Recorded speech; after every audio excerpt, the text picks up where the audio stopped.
Hello and welcome. I'm taking a short break from cooking and starting this mini automobile basics series.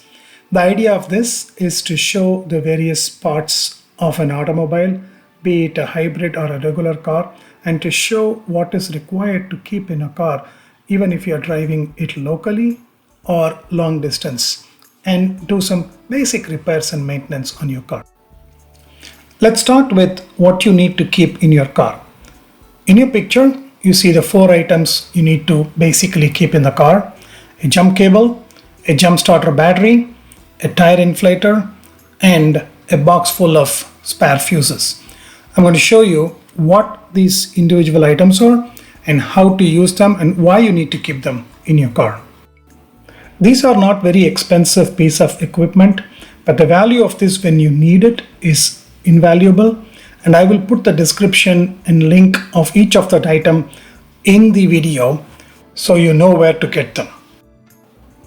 The first and the most important item you want to have in your automobile is the jump start cable, as the one shown here in the picture. You need a good heavy duty jumper cable. I've given a link in the description where you can get this. This is very important, especially when your battery goes dead and you want to jumpstart your car. The second item you want to have in your car is what we call as a battery jump starter. Assume you are stuck in the middle of nowhere where you can't find another car to jumpstart. This will come in very handy.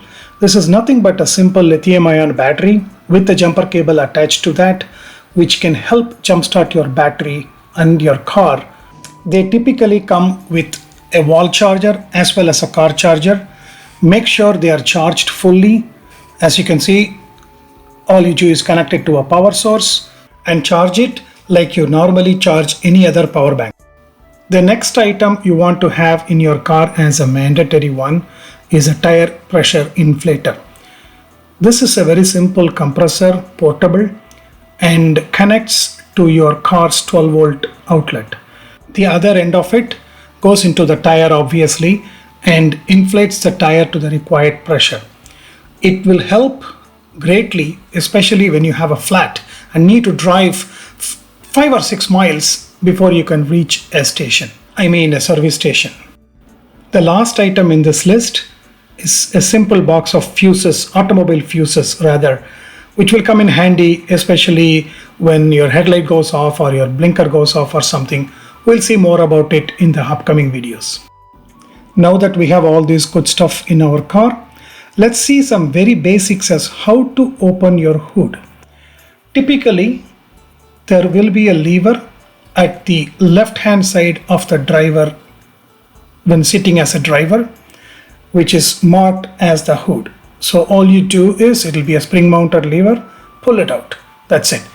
The hood is normally a 2-stage release. So once you pull the lever, the hood is not going to be open, but it releases the spring which holds it down.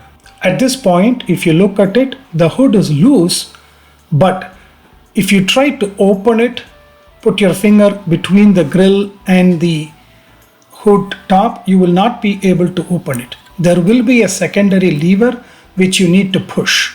Gently push that. Depending upon the car, it will be somewhere towards the middle. Gently push that and you will be able to open it without a problem. And underneath this is the good parts of all the engine and the various parts. We'll see about it in a minute.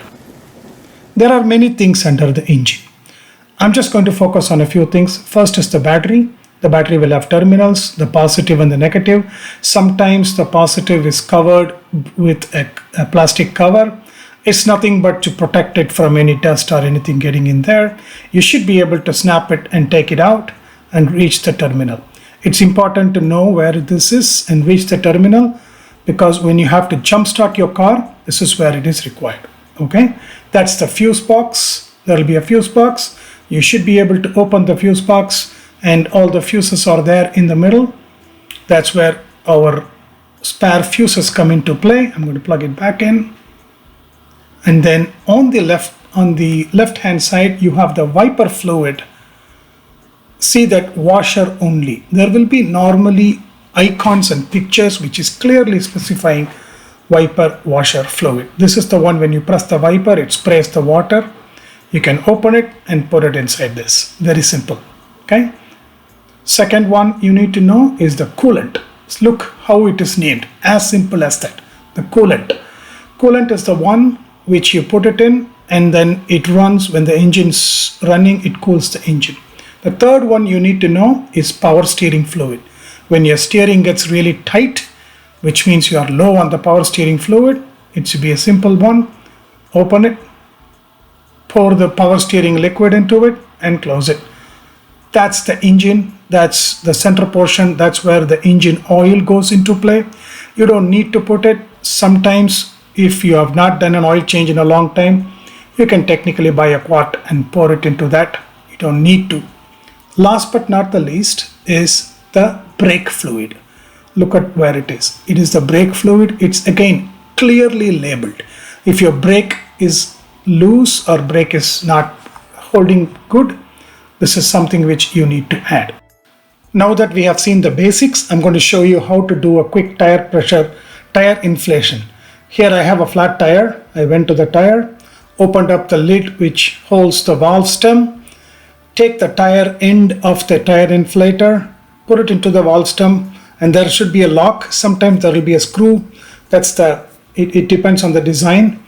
The other end of it, as you see, should go into your 12-volt battery DC output.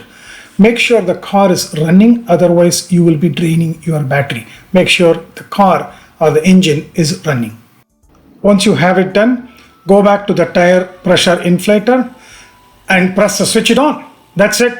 After at least 10 to 15 minutes, the tire should be nicely inflated. See the pressure now. It started with a 0. I have now enough to take it to the nearest station.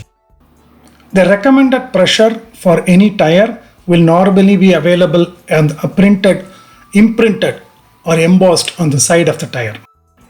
Once the tire is fully inflated, stop the compressor and pull the side of it out.